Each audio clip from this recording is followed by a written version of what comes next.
On October 30th, 1961, a window cracked 900 kilometers from the explosion.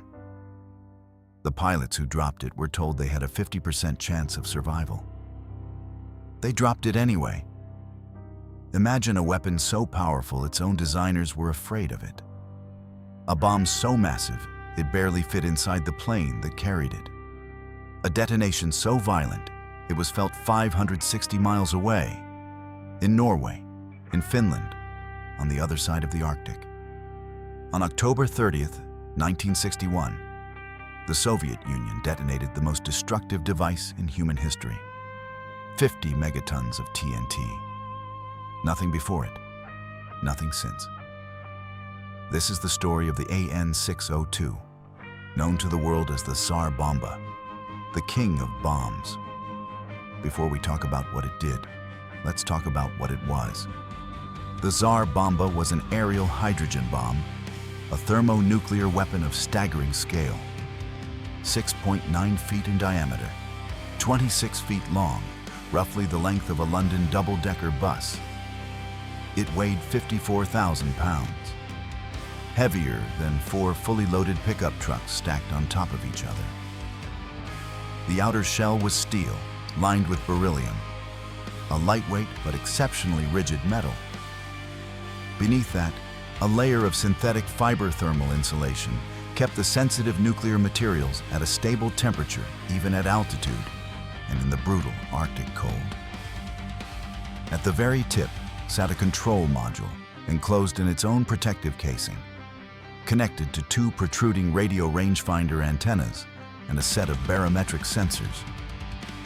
These instruments would be critical at the moment of detonation, measuring altitude with enough precision to trigger the bomb at exactly the right height.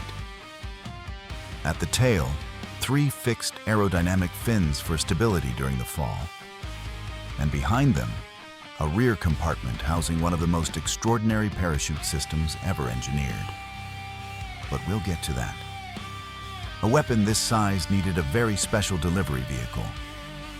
The Soviet Air Force selected the Tupolev Tu-95V, a heavily modified version of their 4-engine turboprop strategic bomber.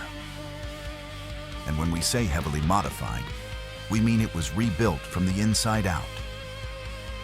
The bomb bay was widened to 5.8 feet and extended to over 23 feet in length. A specialized beam-type bomb rack was bolted directly into the aircraft's load-bearing structure. 2 internal fuel tanks were removed. A transverse bulkhead was relocated to create space. Even after all of that, the Tsar Bomba still couldn't fit fully inside. It had to be carried semi-externally, partially hanging below the fuselage, exposed to the open sky. The tail guns were stripped out and replaced with sensor probes, instruments specifically designed to measure the thermal and shockwave impulse from the very bomb the plane was about to drop. Data that Soviet scientists desperately wanted, collected by a crew that might not survive to deliver it. And the entire aircraft was repainted in a special white reflective coating, not for aesthetics, but for survival. The engineers calculated that the thermal radiation from the explosion, traveling at the speed of light, would reach the aircraft before the shockwave did.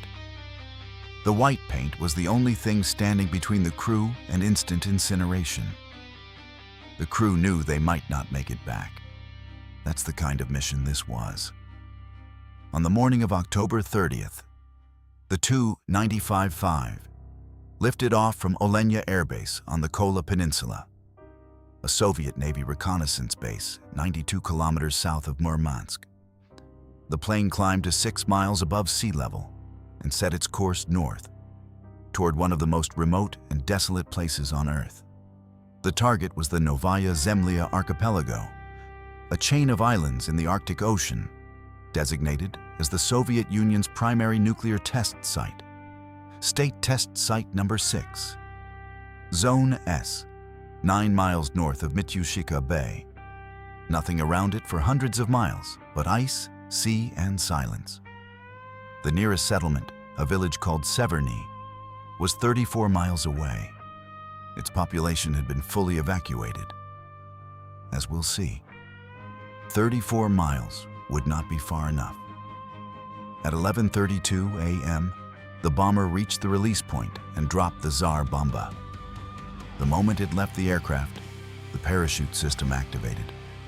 It weighed nearly 4,000 pounds on its own, 9 parachutes deploying in sequence, building toward a final main canopy of over 17,000 square feet, 3 times the wing area of a Boeing 747.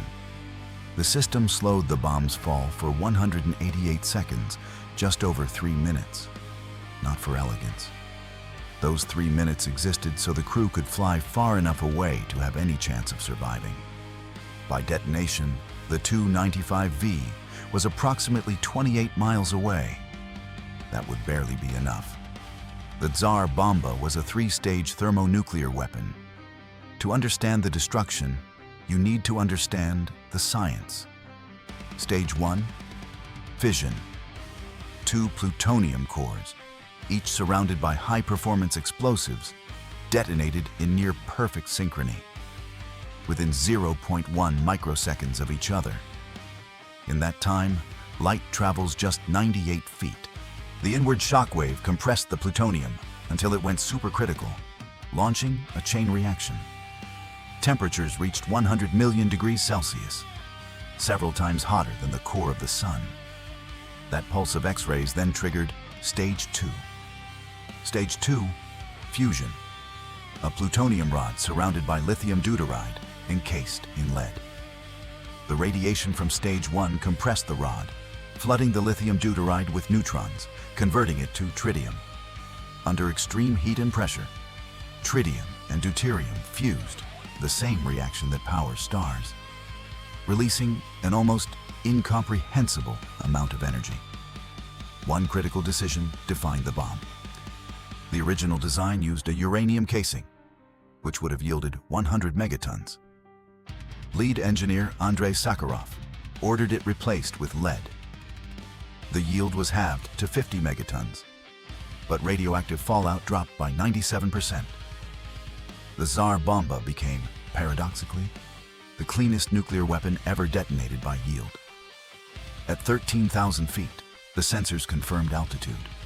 Safety devices disengaged. The Tsar Bomba detonated. The first thing witnesses saw was light, not a flash, a sustained blaze, brighter than the sun at noon, visible for hundreds of miles, lasting more than a minute. Then the fireball, nearly 5 miles wide, large enough to swallow downtown Los Angeles. It rose toward the ground, but never touched it. The shockwave bounced off the earth and slammed back into the fireball, flattening its base into the iconic mushroom shape. Had it touched the ground, the fallout would have been catastrophic. The mushroom cloud climbed to 42 miles, 7 times the height of Everest, above the stratosphere itself. Its crown spread 59 miles wide. The explosion registered as a magnitude 5.0 earthquake. The Tu-95V, now over 60 miles away, was still violently shaken by the blast wave, lost altitude, and barely regained control. The white paint on its fuselage was scorched. On the ground, the surface of Novaya Zemlya was turned into what observers described as a black, dead, 5-kilometer lake of melted earth. The village of Severny, 34 miles away, evacuated, presumed safe, was completely destroyed. The tremor was felt 560 miles away, in Norway and Finland. The Tsar Bomba was never meant to be deployed in war. It was too large, too heavy, too complex for any realistic combat scenario. It couldn't be mounted on a missile. It required a specially modified bomber and a crew willing to accept odds that were barely better than a coin flip. What it was a statement. A demonstration of absolute power, broadcast to every capital on Earth. The Soviet Union wanted the world to understand what it had built.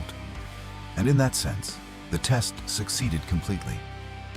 The shockwaves, not just the seismic ones, were felt in Washington, London, Paris, and Beijing. But something unexpected happened in its aftermath. Rather than accelerating the arms race, The sheer scale of the Tsar Bomba seemed to terrify both sides into restraint. It forced a reckoning, a moment where both superpowers had to look at what they had created and ask themselves where this road actually ended. Within 2 years, in 1963, the United States and the Soviet Union signed the Partial Nuclear Test Ban Treaty, prohibiting nuclear tests in the atmosphere, underwater, and in space. The most destructive weapon ever built had, in a strange way, helped pull the world back from the edge. The Tsar Bomba was detonated once, never used in war, never mass-produced. Its casing sits today in a museum in Sarov, Russia. But what it represented, the absolute outer limit of human destructive power, has never left us. The greatest weapon ever built was also the most honest one. There was no pretending it was surgical or strategic. It was simply annihilation. And everyone who saw the footage understood that. In the end, it didn't win the Cold War. It helped end one chapter of it. And that might be the most remarkable thing about the Tsar Bomba of all. If this blew your mind, hit like, subscribe, and tell us, what weapon